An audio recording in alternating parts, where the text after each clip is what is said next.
یوهان ژانگ ییشینگ کریس بو اعضای اکسو میشن. 3 تا از اعضای چینی اکسو. خیلی دوست دارم که سفر کنم شهر ممنوعه رو ببینم. تاریخ خوندن از زمان ایران باستان تا به امروز خیلی رابطه دوستانه بوده. طبق صحبتایی که میشه قرار باشه قدرت اول اقتصادی دنیا هم باشن، این قدرت حقشونه. به اندازه کافی برای این قدرت کار کردن و زحمت کشیدن. باید آدمای خوبی باشن. بیازارن. آکادمی نظامی آرسنال خیلی قشنگ سریال هم هست. بعد بازیگراش هم به تازگی معروف شدن. ما اطلاعات دقیقی راجبشون نداریم که بخوایم نظر بدیم. قبول دارم اطلاعاتمون خیلی راجع به کشوری که انقدر تعدادشون زیاده و بزرگه و نقش مهمی داره خیلی کمه. کشور عجیبیه. جمعیتشون زیاده، یه سختگیری‌های عجیب، قانون‌های عجیب، تاریخ عجیب، فرهنگ عجیب. کشوری عجیبیه، یعنی برای خودش سبک خودشونه. جاده هم میشناسید، می‌دونید از کجا تا کجا بوده، اقتصادی بوده. بله، شاهراه بزرگ تجاری بوده که از آسیا کلاً عبور می‌کرده و بخش عمده‌ایش توی ایران بوده و همیشه ایران رو به یک کشوری تبدیل کرده که خیلی فرهنگ‌های مختلفی توی ایران میومدن و میرفتن، تجارت صورت میگرفته و به خاطر همین ایرانی‌ها مردم نرم‌خوتری بودن به واسطه جاده ابریشم. حالا یکی از تاثیراتی که گذاشته فکر می‌کنم این بوده. دقیقاً نه، فکر می‌کنم مال دوره رنسانس، زمانی که اروپایی‌ها رفتن تجارت بکنن با شرق، مارکوپولو و اینا. فکر کنم یه راه تجاری بوده تو گذشته که از اونجا تجارت میکردن تو ایران. قاعدتاً نباید یک لحظه باشه یا یک ماه باشه، یک بازی زمانی کوتاه باشه. این بعد طبق یه پروفایل تاریخی خیلی بلندی آروم آروم شکل میگرفته و به هم پیوسته میشده. فکر میکنم یه سرش در حقیقت چین بوده، میومد از ایران میگذشته و به اروپا و عملا ترکیه اون سمت هم میاد.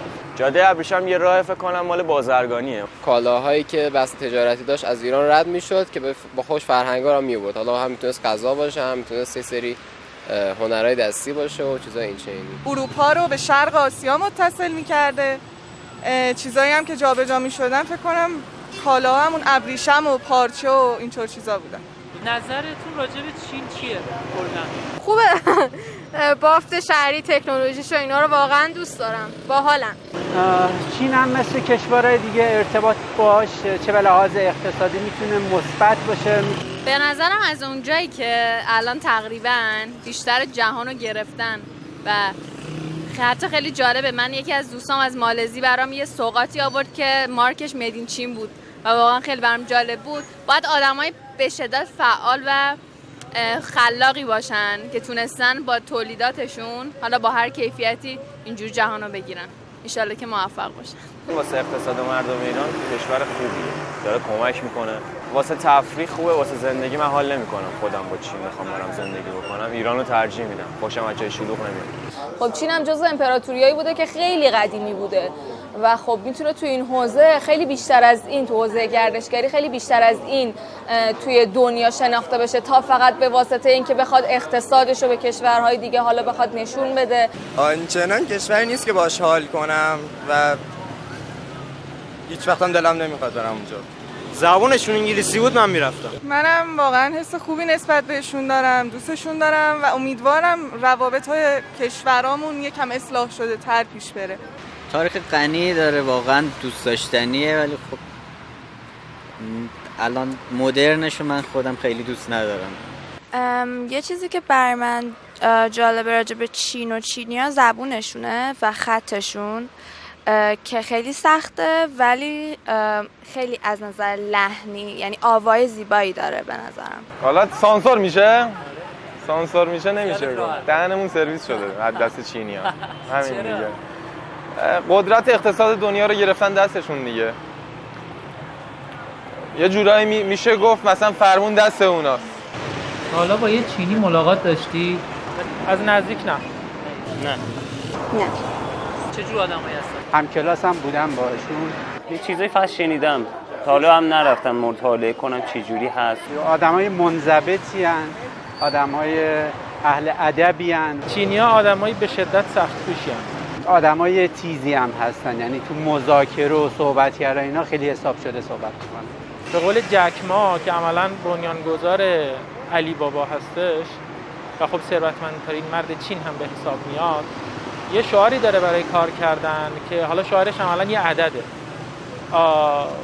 996 در حقیقت که میگه از ساعت 9 صبح تا ساعت 9 شب و 6 روز هفته باید کار کرد و این تلاش به خرج داد تا مثلا کل کشور به جایی برسه، یه مجموعه به جایی برسه. تو کار هم میبینیم که یه چیزی رو همینجوری یه استعلام قیمت، یه استعلام شرایط میکنیم از یه شرکت چینی، از یه شخص چینی و تا 3 سال بعدش پیگیری که چرا نمیای بخری. یا اصلا نمونه میفرستم شما بخر بعداً پولشو بده. خشکن، آنچنان گرم و صمیمی نیستن. قانونمندن، مثلا سر یه تایمی میرن. ببین من یه مدتی به واسطه کار کردن تو هتل با چینی مسافران چینی برخورد داشتم. آدمای خیلی جذابی نیستن، ولی یه سری فرهنگ‌ها دارن که باعث میشه اونا رو متفاوت بکنه. آدمای سختگیری هن و آدمای خونسردی هن شاید. مجموعه کشور چین خیلی متفاوته نسبت به کشورهای دیگه. مردمای در کل با پشتکارین و تلاشگرن نسبتاً. اینکه اصلا آب سرد نمیخورن، فقط آب گرم میخورن. فقط. اصلا هات واتر از دهنشون نمیفته. هات واتر. بعد حس میکنم خیلی ایموشنال و احساسی هن. زیاد نشون میدن احساساتم، فقط به خاطر فیلمایی که ازشون دیدم. مثلا یه موز ببینه یه جوری تعجب میکنه انگار مثلا یه کینگ کنگ موزه دستشه. در این حد آدمایی به نظرم تلاشگر و پرکاریه. آدمای خیلی خونگرمی نیستن، با اینکه یه کمی فکر میکنم مثل کره‌ای‌ها معیارهای زیباییشون واسهشون مهمه، چون به پوست و اینا خیلی اهمیت میدن. چند باری باهاشون صحبت کردم، نظرم هم راجبشون اینه که آره یکم آدمایی هستن که زیاد گرم نمیگیرن یا زود اعتماد نمیکنن، ولی از برخورد باهاشون خوشحال بودم، دوست داشتم این ارتباطو. میدونی ما از چه زمانی با چین مراوده داشتیم، تجارت داشتیم؟ از تاریخ جاده ابریشم فکر میکنم ما با چین تجارت داشتیم. همیشه در حقیقت ابریشم از اونجا می اومده یا کالاهای دیگه‌ای؟ نه. 1970. من نمیدونم، همینجوری دارم میگم. خب از خیلی قدیم مثلا از طریق راه ابریشم و اینا این ارتباطه بوده. از قبل بوده، ولی فکر می‌کنم که 20 سال اخیر بیشتر شده. توی بحث تبادلات هنری که من میبینم خیلی قدیمیه، حتی تا 500-600 قبل میلادم یادم میاد که این ارتباطات بوده. به نظر تو رابطه ما با چین توی تاریخ چجوری بوده تا الان؟ عالی، قوی، تمیز. تو سالهای اخیر بیشتر چین تاثیر داشته روی ایران، قبلا خیلی نه. به واسطه فاصله جغرافیایی زیادی که هست ما خیلی شاید دشمن نبودیم با هم دیگه در طول تاریخ، خیلی هم شاید دوست نبودیم با هم دیگه. خوب بوده چیزایی که از تاریخ حالا مدرسه‌مون خوندم فکر میکنم خوب بوده. حالا تا جایی که من میدونم اوکی بودن، حالا الان اوکی نیستن، اوکی هم دیگه. الان بیشتر ما ارتباط اقتصادی داشتیم با چین، حالا از لحاظ نظامی و اینا نمیدونم چطوریم با چین، ولی اقتصادیمون که خوبن، اوکی ان. ما قدیم فکر می‌کنم به ظاهر یه جنگ اقتصادی سیاسی داشتیم، ولی الان نداریم. الان دیگه هم از باطن و هم از ظاهرا دوستیم.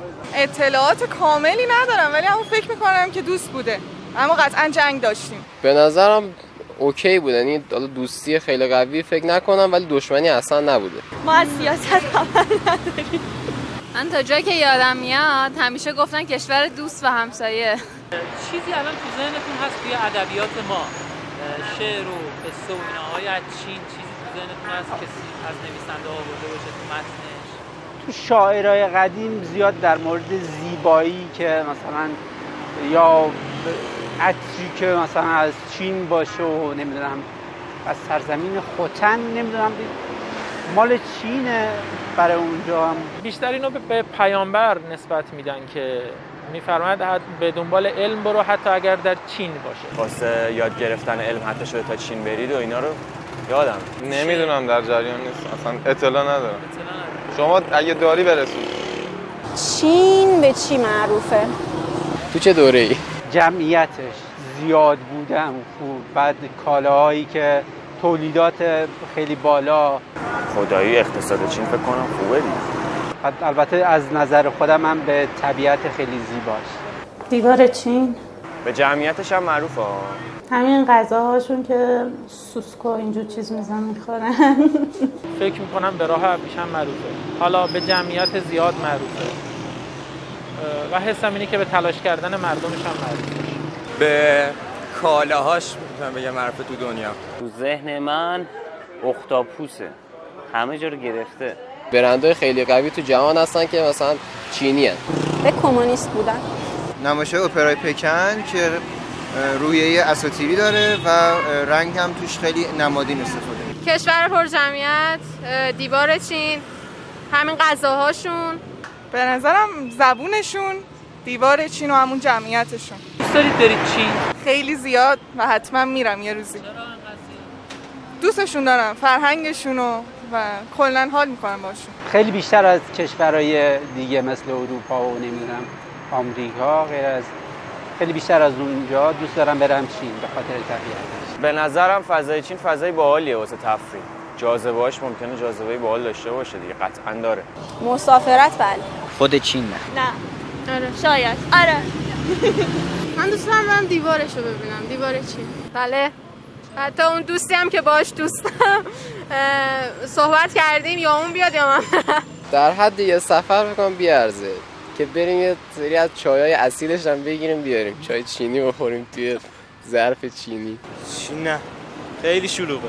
اگه به من باشه برای زندگی انتخابش نمی‌کنم قطعاً. در واقع بیشتر دوست دارم برم سمت شرق چین که بیشتر حالت صنعتی داره و حالا عمده جمعیت چین هم شرق چین هستش و حالا شهر خاصی اگه بخوام بگم شهر شانگهای رو ترجیح میدم. به نظر من همه آدما باید برن جای مختلف، فرهنگ‌های مختلف رو ببینن. اینکه از دور ما می‌بینیم که چه اتفاقاتی میفته قطعا شاید همونی نباشه که میشنویم و اینکه تجربه خیلی خوبه به نظرم تو این چیزا کسب بکنیم. شخصیت معروف چینی کیو میشناسی؟ جکی جان کجاییه؟ چینیه. همه بزن بهادر. نه نمیشناسم. یه شخصیت چینی چرا الان یادم کنفوسیوس رو میشناسم. جکی چان، بروسلی، داشت بروسلی. اسم اون نقاشایی که مثلا نقاشیاشون رو خیلی پیگیر هستیم ولی اسمشون تو سخت‌نمت نمی‌شناسیم، هم از هنرمندای معاصر هم از هنرمندای قدیمیش. اون که تو هنگوور بود چینی نیست؟ جومون چینیه؟ کره‌ایه. آره نه فیلم چینی دیدی؟ مثلا بروسلی، حالا معبد شاولین. فیلم‌های شرق آسیا همون چیزایی که حالا تلویزیون بیشتر پخش میکنه رو میبینم، تا اینکه صرفاً چینی باشه و به خاطر چینی بودنش برم ببینم نه. جکی چان اینا دیدم دیگه. یه سریال ژانر عاشقانه تینیجری بود که به پیشنهاد دوستم دیدم. آره. اسمش بیلاوت هاوس بود. خانه دوست داشتنی. کار بروسلی. جواهری در قصر یانگوم. کره بود. میگم تشخیص نمیدم. پسر نفرتر از گل که کره‌ایه. چینیش هم بازی کردن دیگه. من ندیدم. چینیش هم بود داره. همه اینایی که ما گفتیم کره کنن نه نمیشه. یه دونم مبارزه شیرین رو دیدم، اونم سریاله. نمیدونم بالا چون خیلی از این فیلمایی که میبینم نمیدونم این ویتنامی، چینی، ژاپنی اینا نمیدونم شاید دیدم. فیلم چینی من یه دونه کلا دیدم. اونم وزارت دفاع چین ساخته بود فکر کنم. در مورد جنگ و تروریسم و اینا بود فکر کنم در کل. آره. غذای چینی تا حالا خوردی؟ ذهن کنجکاوی داشتن تو همه چیز، واسه همین به این غذاهای عجیب غریبم رسیدن و طعما هم میشناسن. نودل خوردم که خیلی دوست دارم. میدونم مثلا چیزای عجیب غریب میخورن و از قورباغه و مار و اینا، ولی نخوردم. غذای چینی نخوردم، فکرم نمی‌کنم دوست داشته باشم. نودل چینی محسوب میشه؟ نه خب بس نه. غذا چینی دروغ چرا نه؟ حالا نمیدونم غذای چینیه، کره‌ایه، ولی خیلی دوست دارم خرچنگ یا صدف یا هشت‌بار رو امتحان کنم، ولی تا حالا نخوردم. نه فکر نمی‌کنم زیاد با ذائقه‌ام سازگار باشه. همین زیاد سمتش نرفتم که بخوام اسماشون رو بدونم یا همچین چیزایی. فقط سوشی میشناسم. نمیدونم حالا مال چینه یعنی. غذاشون خیلی طعمدارتر از غذاهای ایرانی یا جای دیگه است تقریبا و کلا خیلی خوشمزه است. نه اصلا. فقط نودل که اونم واسه کره است. رامیون. کره جنوبی. یه چیزی هم هست که مثل برنجشونه ولی نمیدونم چیه دقیقاً. میگم برنج باشه ولی خب یه نوع خاصی درستش میکنن. به نظر من چیزای خیلی عجیب غریبی میخورن، از کرم گرفته تا حشره‌های مختلف و چیزایی که شاید برای ما عادی نباشه، ولی خب من گاردی نسبت بهش ندارم، دوست دارم امتحان کنم ولی تا الان نخوردم. سوشی این جون اون جون این. سوشی با این چیزایی که با این چوبا میخورن، چاپستیک. غذا زنده است دیگه اکثرا دیگه. ایناش بده. ماکارونی. طبیعی دیگه اون چیزا می‌خورن. ماکارونی خام مثلا نودل. حتما خوشمزه است که میخورن. ما کله پاچه داریم دیگه واسه اونا عجیبه. چه چیز چین براتون جالبه؟ فرهنگشون رو بشناسم، تاریخشون رو بشناسم خیلی جالبه، چون میگم جزو یکی از کشورهای خیلی غنی و با تاریخ خیلی طولانی هستن. به نظرم هنرش و فلسفه‌ای که هست توش، طبیعت گراییشون هم برای من خیلی جذابه. تو مکان عمومی باشن یا نباشن کلا بلند صحبت میکنن، من اینجوری شنیدم. یه طبیعت بیکران رو میکشه که خود انسان مثلا اندازه یک نقطه کوچیک اونجا میذاره و این که خودش رو جزء کوچیکی از طبیعت میذاره برای من خیلی جالبه. خیلی خوبه غذاشون و خیلی هم زیاده غذاشون. ما اطلاعات خیلی زیادی راجع به چین نداریم، ولی خب همون دیوارش که خیلی جالب بود واسمون. خب هنرهای رزمیشون. آره هنرهای رزمیشون.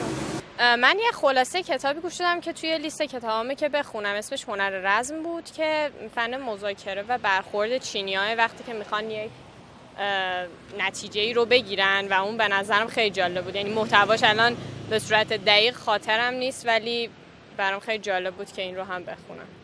من موسیقی و سینماشون رو دوست دارم، موسیقیشون رو بیشتر، و قیافه و چهره هاشون، معیارهای زیباییشون هم به نظرم نسبتا خوبه. مثلا همین ژانگی شینگ من خیلی از آهنگاشون